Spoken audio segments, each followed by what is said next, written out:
Aiki. Aiki. Aiki. Opo. Aiki Motor Parts. Ayun. Oh, nalampasan mo na doon, Aiki. Yung kanto po. Ha? Kanto. Yung kanto. Yan. Okay, sir.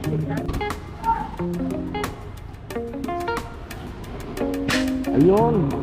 Napikapan ko na to eh. Kamuti naman. Pati mo natandaan mo. Sheesh. Balikan ko, boss. Balikan sir. Ganito din yung kunin mo. Para magpapalit lang kayo? Okay. Paano yung bayad sir? Paano yung bayad? Kukunin mo yung papunta doon, yung papunta rito kami. Magkano bang ano? Wait lang sir. Dito lang ako maghintay niyo sa'yo, boss. Apo, sige sir, makabalik niyo agad ako. Medyo malaki to. Palaban tayo. Pero isa to sa mga lugar na pwede mong puntahan kung Manawi. Dahil marami talaga nagpapadala rito. Yun lang, kailangan handa ka rin dahil yung karamihan ng mga booking dito is abono. Swerte lang tayo na nakuha natin to na hindi abono. Bro, hindi mo abot ang malas size na, hindi ka abot ang malas size. Di naman.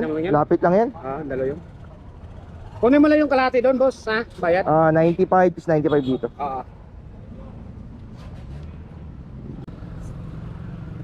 Ngayon, kuha muna tayo ng isang papunta rin doon. Sayang naman. Kahit sabihin natin balikan to at binayaran naman yung balikan natin. Sayang pa rin yung double book. Apo. Medyo nagbabadya na yung ulan. At malaki pa naman itong dala ko. Kamusta naman yun? Yun naman, oh.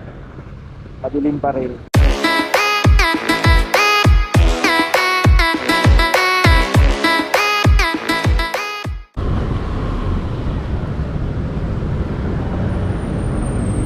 Ulan tayo, dito lang naman yan sa Metrobank.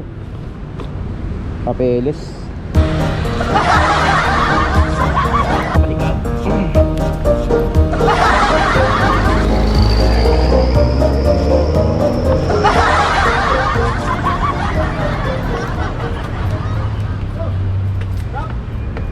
Lalamove. Magkano? Okay na po, nabayaran na po dun. Galing sa Metrobank Banawe. Ma'am Nanet.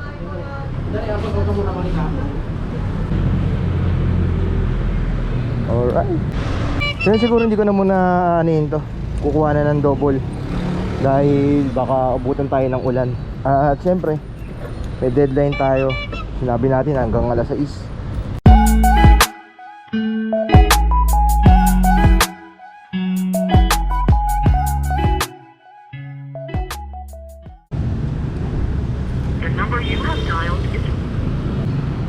Mali yung number na binigay. Ito yung mga mahirap na pagkakataon. Hindi sa lalamove yung mga number, hindi masyado kinokorek talaga. Yan mo, hindi matawagan. Tawagan natin yung pinag-pick up pa natin. Grabe naman. Parehas, hindi matawagan. Yung isa, busy.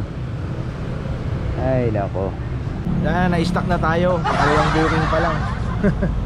Kanina pa ako naghanap ng talyer dito. Wala akong makita ng talyer. Ito lang naman. Pero mukha naman hindi siya talyer. Parang machine shop siya eh.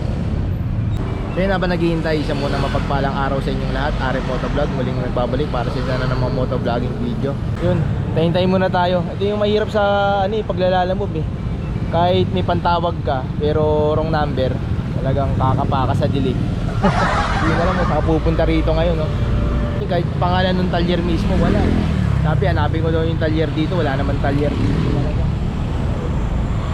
Yun, tayo muna tayo. Ay, ako. Uubos ang patinis ako sa booking na to. Hindi na pa ako sa area.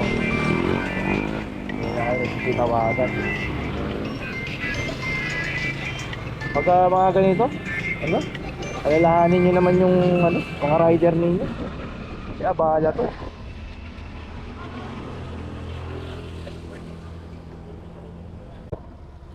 Nagdidikapin ka ba? Yan din daw po, sir.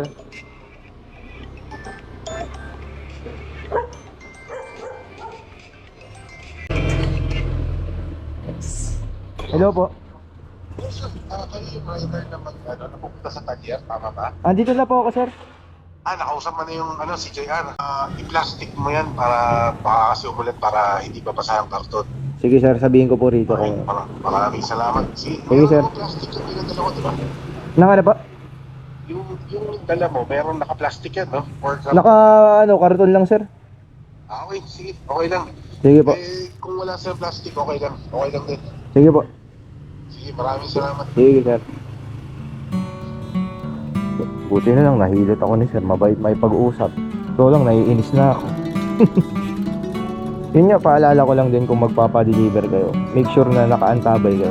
Kasi syempre, lalo na ngayon maulan, kawawa naman yung rider ninyo.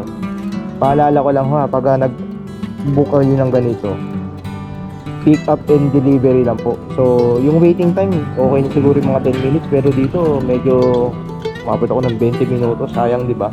So yun, kapag kayo na po talaga yung magpapadeliver, isa lang alang nyo yung oras ng rider. Kasi per booking kami, hindi naman kami per hour. Hindi na namin afford maghintay ng mahabang oras.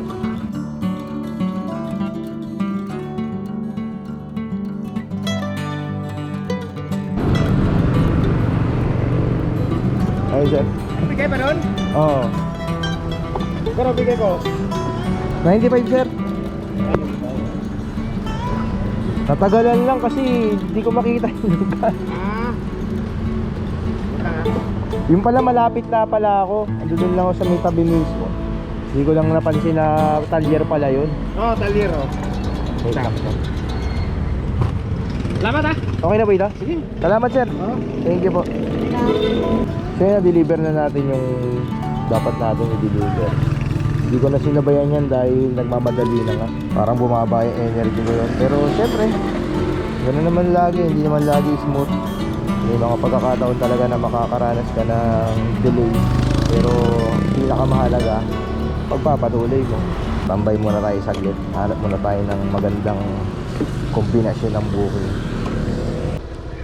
Hello po, good evening. Hello po, good evening sir. Lala mo Rider po ito? Nandiyan pala sa number 70. 70B po ba mismo? Wala kasi ako dyan. Natukan, may tao naman dyan.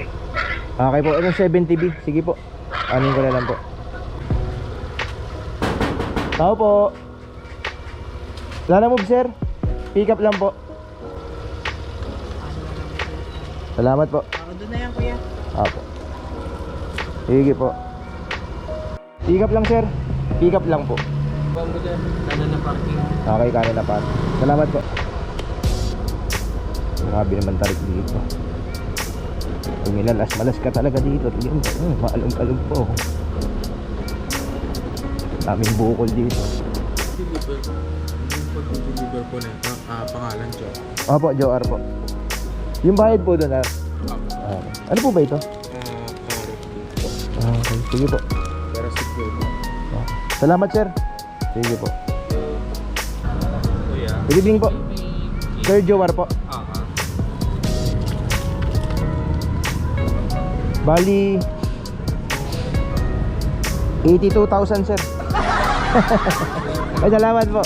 Bigyan niyo ako 100,000 sir. Salamat. Napangiti niyo sir. 82,000. Sana diba, isang deliver 82,000, uwi ka agad ako nun. Ito na sir, naabot ko na po. Nakuha na po. Okay na yun sir, bayad na po. Salamat sir, salamat po. So yun, natin na nga natin yung pang-apat na booking natin. At time check tayo, 8 o'clock na. Medyo kapag ganitong oras, alanganin na pagdating sa account ko. So dito kasi sa Lalubo, may tinatawag dito kasi na yung activated tsaka hindi activated. Well, legit rider naman ako kasi nag-down ako ng 500. Yun naman nangyayari kapag magda-down ka ng 500 muna pag magre-register ka sa kanya. So kapag gusto mo magkaroon ng bag, magbabayad ka ng another 1.5 para ma-activate yung account mo. So ano ba yun? Pag mayroon kang bag, pag may big bag ka, mas priority ka sa booking. Makakakuha ka ng mga malalaking item. Basta yun, priority ka. Pero pag ka lang, yung may deposit ka lang na 500, least priority ka lang. Kumbaga, pag mga ganitong oras na, mas priority na yung may mga bag. Pero kapag malakas pa rin yung booking tulad ngayon, marami pa rin ako nakikita, lalaban pa rin tayo. Ang advantage ko naman dyan, inaalagaan ko yung account ko. So pinapanatili ko na excellent yung rating ko. Kasi pag excellent yung rating mo, ikaw naman yung mauuna pag nag-swipe. Example, may booking na papuntang Quezon City, tapos may kasabayan ka, tapos yung kasabayan mo good lang, kumbaga yung rating niya good lang, ako excellent, mas kaya ko pa rin kunin yung kahit 2 seconds, 1 seconds na lang yung pag-buffer ng account, makukuha ko siya. So yun lang naman, matututunan mo naman to kapag pinasok mo na rin tong Lalamove. Huwag kang matakot na subukan yung mga bagay-bagay dahil lahat naman tayo nagsimula sa una. So ako tulad ko, dati wala rin ako alam dito. Ngayon, kala nyo expert na ako, pero wala. Kampaw pa rin to, butaw. So yun, antay-antay muna tayo ng booking. Maghanap muna tayo ng magandang kombinasyon ng booking, pababa ng Quezon City o kahit saan. Dahil maaga pa naman, hanggang alas 12 pa naman ako babiyahe. Tingnan natin kung ano magiging kapalaran natin.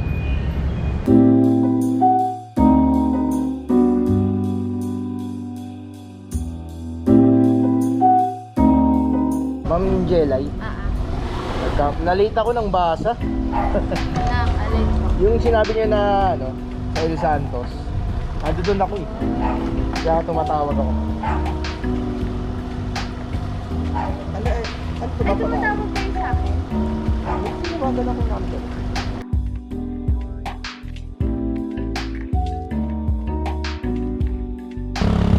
Dito ako ma'am sa McDo eh. Kaya itong naka-block na. Ito ma'am, dito ako ma'am, harap kayo sa akin dito. Straight ma'am, dito sa may kalye. Sa may kalye ma'am, dito, harap mo. Dito ma'am, kakaway ako.